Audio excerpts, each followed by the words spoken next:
জয় শ্রী রাধেশ্যাম, জয় নিতাই। শ্রীমদ্ ভাগবতে 24 অবতারের কথা আমরা সবাই জানি। ভাগবত অনুসারে ভগবানের 24 অবতার। তার মধ্যে একজন অবতারের নাম হচ্ছে ভগবান পরশুরাম। ভগবান পরশুরাম হচ্ছেন 6 কলা সম্পন্ন অবতার। আসুন আজকে পরশুরামের কিছু কাহিনী আমরা শ্রবণ করি। শ্রী পরশুরাম কার পুত্র? মহর্ষি যমদগ্নি এবং রেণুকার পুত্র। মহর্ষি যমদগ্নি বিবাহ করেছিলেন সুশীলা রেণুকাকে। তাদের 5টি সন্তান। 5 পুত্রের মধ্যে সব থেকে ছোট পুত্র হচ্ছে রাম। তাকে পরশুরামও বলা হয়। তিনি ভগবান শিবের অত্যন্ত প্রিয় ভক্ত।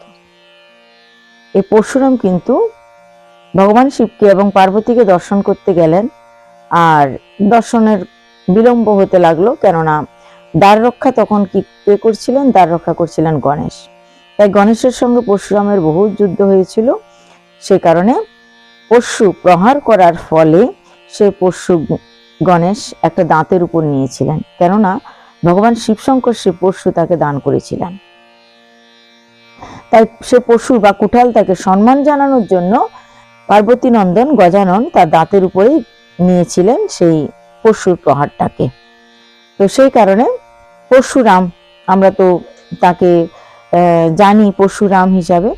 তো পরশুরামের যে বিশেষ যে ঘটনা বা কাহিনীটা যে বেশি আমরা আলোচনা করি সেটা কি, এই যে 5 পুত্রকে তো বাবা মা সবসময় সমান ভালোবাসা দিতেনি, কিন্তু ছোট পুত্রকে সব থেকে বেশি ভালোবাসতেন মাতা। তো ঋষি যমদগ্নি প্রত্যেক দিন যজ্ঞ করতেন। প্রতিদিন তিনি যজ্ঞ করতেন, আর কাঁচা কলসিতে করে, কাঁচা মাটির ঘড়াই করে প্রত্যেক দিন নদী থেকে জল আনতেন রেণুকা দেবী জল এনে দিতেন। সেই জল দিয়ে তারপরে জলের সাহায্যে যজ্ঞ করা হতো। একদিন কি হলো, রেণুকা দেবী জল আনতে গেলেন। তার সতীত্বের প্রভাবে, তার সতীত্বের এতই প্রভাব, এত শক্তি, এত ক্ষমতা ছিল যে কাঁচা ঘড়া, কাঁচা মাটির তৈরি যে কলসিটা, সেটা কখনো ভেঙে যেত না, সেটা অটুট থাকতো সে কলসিটা। কিন্তু একদিন কি হলো, ঋষি যমদগ্নি যজ্ঞ করতে বসছেন আর রেণুকা জল আনতে গেলেন। সে কাঁচা কলসিতে করে জল নিয়ে আসবেন, কিন্তু জল আনতে গিয়ে তিনি দেখলেন নদীর জলে কার্তবীর্য অর্জুনও বলা যায়, বা সহস্রবাহু অর্জুনও তাকে বলা হয়। তো এই সহস্রবাহু অর্জুন দুদিকে জল বন্ধ করে দিয়ে তার 1000 স্ত্রীদের সঙ্গে জল কেলি করছেন। আর সেই দৃশ্য তিনি দেখলেন, কি করে একটা মানুষ জলকে দুদিক থেকে আটকে রেখেছে আর জল কেলি করছে তার রানীদের সঙ্গে। কিছুক্ষণের জন্য তিনি সেদিকে তাকাতে তাকাতে মোহিত হয়ে পড়লেন। কিঞ্চিত তার ত্রুটি এসে গেল, মনে বিকার এসে গেল। সেই কারণে তিনি যখন জল নিয়ে আসছেন, কলসিটা ভেঙে গেল। কলসিটা ভেঙে গেছে। কাঁদতে কাঁদতে তিনি আশ্রমে ফিরে আসলেন। জল কোথায়? জল তো নেই, কলসি ভেঙে গেছিল। ঋষি যখন বারবার প্রশ্ন করলেন, জল কোথায়, জল কোথায়, কলসি কোথায়, তিনি কোনো উত্তর দিতে পারলেন না, কেবল কান্না করছিলেন। ঋষি তখন তার দিব্য দৃষ্টি দিকে দেখছেন যে সেই সতীত্বের জোরে, যে ক্ষমতার জন্য তিনি ওই কাঁচা মাটির কলসি করে জল আনতেন, কিঞ্চিত ভুল, কিঞ্চিত ত্রুটির জন্য, কিঞ্চিত মনের বিকার আসার জন্য সে কলসি ভেঙে গেল, তার জল আনতে বিলম্ব হলো। তাই ক্রুদ্ধ হয়ে ঋষি তাকে শাস্তি দেওয়ার জন্য উদ্যত হলেন। কি শাস্তি দেবেন? 4 ছেলেকে ডাকা হলো। 4 ছেলে, তার কিন্তু 5টা ছেলে। প্রথমে তো 4 ছেলেকে ডেকেছে, কারণ 4 ছেলে উপস্থিত ছিল সেখানে। প্রথম জনকে বললেন, তোমার মাকে আমি শাস্তি দেব, অপরাধ করেছে, যাও তোমার মার মাথা কেটে দাও। প্রথম ছেলে নীরব রইল, না বাবা, পারবো না। কেন? আমার মা, আমাদের জন্মদাতা মা, এত বড় অপরাধ করতে পারবো না। দ্বিতীয় ছেলেকে বললেন, সেও বলল, না বাবা, এত বড় অন্যায়, এত বড় অপরাধ করতে পারবো না, মাকে কি করে কাটবো আমরা।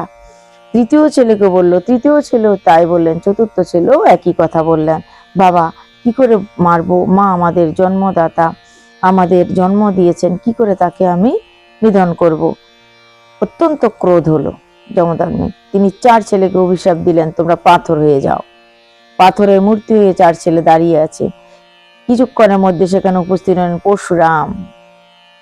রাম বাবাকে এসে প্রণাম করলেন। পিতা, দেখতেই পাচ্ছে মা কাঁদছে আর 4টে ভাই পাথর হয়ে দাঁড়িয়ে আছে। পিতা, কি হয়েছে? বলছে, আরে তোমার মা অপরাধ করেছে, অন্যায় করেছে, তাই অন্যায়ের শাস্তি স্বরূপ আমি কি বলেছি, তোমার মায়ের মাথাটা কেটে দিতে, কিন্তু তারা করেনি, তাই শাস্তি পাথর বানিয়ে দিয়েছে। পরশুরাম বুঝলেন বাবা অত্যন্ত ক্রোধের বশে আছে, এখন পিতা যাই বলে তাই করা উচিত, কেননা পিতৃআজ্ঞা পালন করা হচ্ছে ধর্ম। তো পিতা কি আজ্ঞা আমার প্রতি? পিতা আদেশ দিলেন, এক্ষুনি তোমার মায়ের মাথা কেটে দাও। পরশুরাম দ্বিতীয়বার চিন্তা করলো না, দ্বিতীয়বার কোনো কথা বললো না, সঙ্গে সঙ্গে পরশু তুললো আর মায়ের মাথা কেটে দিল। লুটিয়ে পড়লেন মাতা।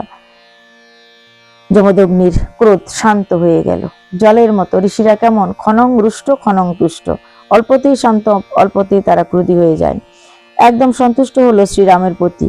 রাম, তোমার ব্যবহারে, তোমার আচরণে খুব সন্তুষ্ট। তুমি পিতৃবাক্য পালন করেছ, বাবার কথা শুনেছ, সে অনুযায়ী কাজ করেছ। আমি প্রসন্ন। বর চাও, বর চাও, তুমি যা চাইবে তাই আমি তোমাকে প্রদান করব। বর চাও।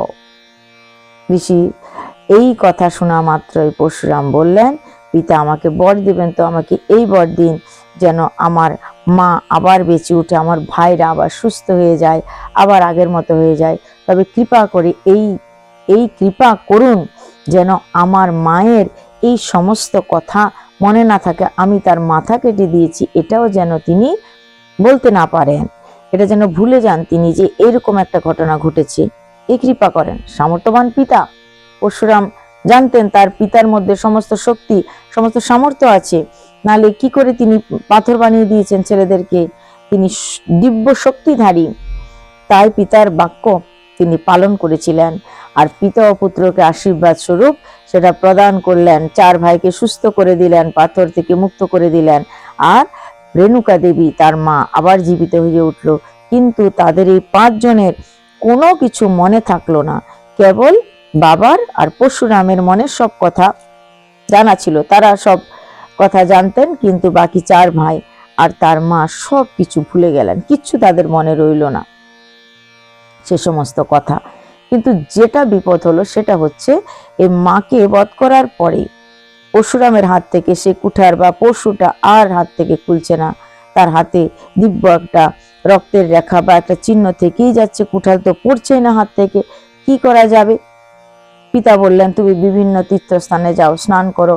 এরকম করে ঘুরতে ঘুরতে কোনো না কোথাও গিয়ে কোনো তীর্থে স্নান করলে অবশ্য তোমার এই যে হাতে কুড়ালটা লেগে আছে সেটা ছেড়ে যাবে।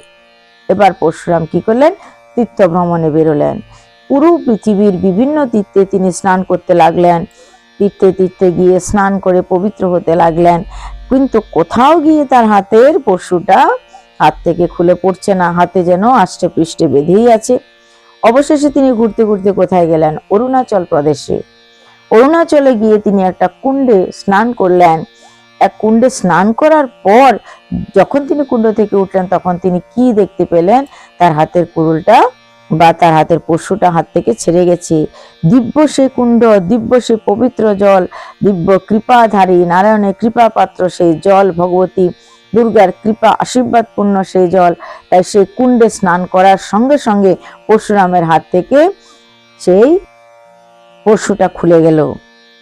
তিনি পাপ মুক্ত হলেন। মাতৃ হত্যা করে যে পাপ লেগেছিল সে সমস্ত পাপ থেকে তিনি মুক্ত হয়ে গেলেন।